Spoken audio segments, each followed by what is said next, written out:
आज के समय में देख ही रहे हैं कि लोगों की जो मानसिक शांति है वो कितनी ज़्यादा कम होती जा रही है। अगर जीवन में मेंटल पीस ना हो तो फिर समझिए कि पूरा जीवन ही फिर अस्त व्यस्त हो जाता है, क्योंकि जब तक आपको मानसिक शांति नहीं रहेगी तब तक आप किसी भी कार्य को सही तरह से नहीं कर सकते हैं, भले ही आप कितनी ही ज़्यादा इंटेलिजेंट क्यों ना हो। मानसिक शांति का होना बहुत ज़रूरी है। आपकी मानसिक शांति को छीनने के लिए आपके पास ही बहुत सारी ऐसी साधनें उपलब्ध है जिसके द्वारा आप अशांत होते रहते हैं। अगर मानसिक शांति आपके पास नहीं है तो फिर बहुत सारी परेशानियां ऐसे ही आ जाती है। तो इसे कैसे दूर कर सकते हैं, इसके बारे में जानना बहुत ज़रूरी है। मैं संगीता आप सभी भाई बहनों का स्वागत करती हूँ जीवंत जीवन चैनल पे। सबसे पहले तो हमें ये देखना होगा कि हमारी जो मानसिक शांति है वो भंग कैसे हो रही है। कौन है जो हमारी मानसिक शांति को भंग कर रहा है। अगर आप इस बात पे विचार करेंगे कि आपकी मानसिक शांति कैसे भंग हो रही है तो सबसे पहले तो आपको आपके पास ही मिल जाएंगे इसका कारण कि आपका मोबाइल। अगर आप मोबाइल में ही हमेशा घुसे रहते हैं तो देखिए मोबाइल में बहुत सारी चीज़ें हैं, इसमें अच्छी चीज़ें भी हैं, बुरी चीज़ें भी हैं। अगर आप अच्छी चीज़ों को नहीं देखते हैं, बुरी चीज़ों को देखते हैं, पढ़ते हैं, सुनते हैं, जो कि आपको नहीं करना चाहिए, तो फिर इससे आपकी जो मानसिक शांति है वो तो भंग होना ही होना है। क्योंकि जैसा आप सुनते हैं, पढ़ते हैं, देखते हैं, वैसा ही आपका जीवन बनता है। अगर आप अशांति वाला चीज़ देखेंगे, पढ़ेंगे, सुनेंगे तो फिर आपके जीवन में शांति तो हो ही नहीं सकती है। इसीलिए ये बहुत ज़रूरी है कि आप अपने मोबाइल को भी संभल कर यूज कीजिए, जो आपके जीवन को सुखद बनाए, आपके जीवन में शांति लाए, आपको स्ट्रांग बनाए। ऐसी चीज़ों को देखा कीजिए जिससे कि आपका जो ज्ञान है वो सही दिशा में बढ़े। तो ये तो एक हो गया मोबाइल। सेकंड, हर दिन आपको थोड़ी देर एक्सरसाइज जरूर करनी चाहिए। अगर आप एक्सरसाइज करेंगे तो आपका जो शारीरिक स्तर है वो बहुत ही ज़्यादा स्ट्रांग हो जाएगा, और अगर आप शारीरिक रूप से सक्षम है तो समझिए कि आप जीवन में बहुत कुछ कर सकते हैं, फिर आप जो चाहें उसे प्राप्त कर सकते हैं। तो उसके लिए ये ज़रूरी होगा कि आप हर दिन थोड़ा एक्सरसाइज कीजिए, जिससे कि आपका शारीरिक और मानसिक दोनों ही स्तर बहुत ही ज़्यादा मजबूत बनता चला जाएगा। थर्ड है मेडिटेशन।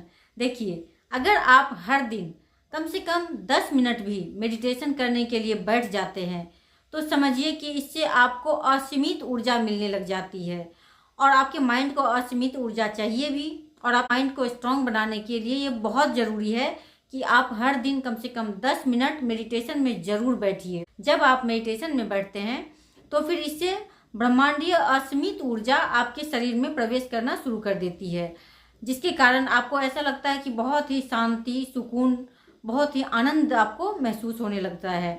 तो इसके लिए ज़रूरी है कि हर दिन आप मेडिटेशन ज़रूर कीजिए। तो मेडिटेशन में अगर आप सुबह में 10 मिनट बैठ जाते हैं तो इससे आपका पूरा दिन बहुत ही अच्छा हो जाता है, बहुत ही ज़्यादा आप एनर्जेटिक फील करेंगे। इसके साथ ही आपका जो मानसिक स्तर है वो इतना ज़्यादा स्ट्रांग हो जाएगा कि आपको दिन भर में, देखिए ऐसा नहीं कि सिचुएशन नहीं आएंगे, वो तो आना ही है, प्रॉब्लम्स तो आते ही आते हैं जीवन में, लेकिन आप उसको बहुत ही आसानी से हल करने लग जाएंगे, क्योंकि आपके पास मानसिक शांति है, आपका माइंड बहुत ही शांत रहता है। और जब भी देखिए कि आपके पास अगर चाहे कोई सी भी समस्या क्यों ना आए, अगर आपका मन शांत रहता है तभी आप उसको सुलझा पाते हैं। तो ये आपको तभी हो सकता है जबकि आप मेडिटेशन करें। और देखिए कई बार ऐसा भी होता है कि हम अपनी छोटी छोटी समस्याओं को भी नहीं सुलझा पाते हैं, किसी और से पूछना पड़ता है। कारण यही है कि उस समय में आपका जो माइंड है वो शांत नहीं है, इसीलिए आपको दूसरों से पूछना पड़ता है।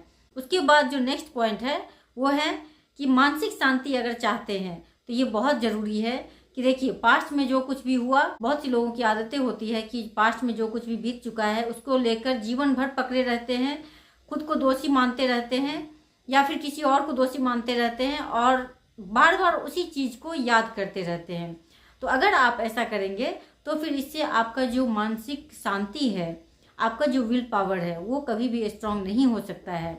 देखिए पास्ट में जो कुछ होना था वो हो चुका है, बीत चुका है, अब वो समय नहीं आ सकता है, इसीलिए उसे छोड़ देना चाहिए और कोशिश करनी चाहिए कि हम वर्तमान में रहें। अगर हम अपनी वर्तमान को सुधार लेते हैं तो फिर हमारा जो फ्यूचर है वो अपने आप ही सुधर जाता है, और जैसा आप अभी सोचते हैं, करते हैं, उसी तरह से आपका आने वाला जो भविष्य होता है वो उस पर निर्भर रहता है। तो इसीलिए अपने वर्तमान को सुंदर बनाइए, जिसमें कि आप 100% दे सके। आप जो भी कार्य करते हैं उसमें आप 100% लगाइए, फिर देखिए कि उसका रिजल्ट भी अच्छा आएगा। और जब आप अपने कार्यों को सही तरह से करेंगे, सही समय पे करेंगे, तो फिर आपकी मानसिक शांति भी बनी रहेगी और आपके जीवन में खुशियाँ बढ़ती ही चली जाएगी। तो नेक्स्ट है, अगर आप चाहते हैं कि आपकी जो मानसिक शांति है वो हमेशा बनी रहे, तो उसके लिए ये ज़रूरी है कि आप किसी को भी दुख मत पहुंचाइए और अपनी तरफ से जितना हो सके दूसरों का भला कीजिए। अगर आप दूसरों की भलाई के बारे में सोचेंगे तो देखिए कि आपके पास भी वो कई गुना ज़्यादा होकर वापस आपको मिलता है।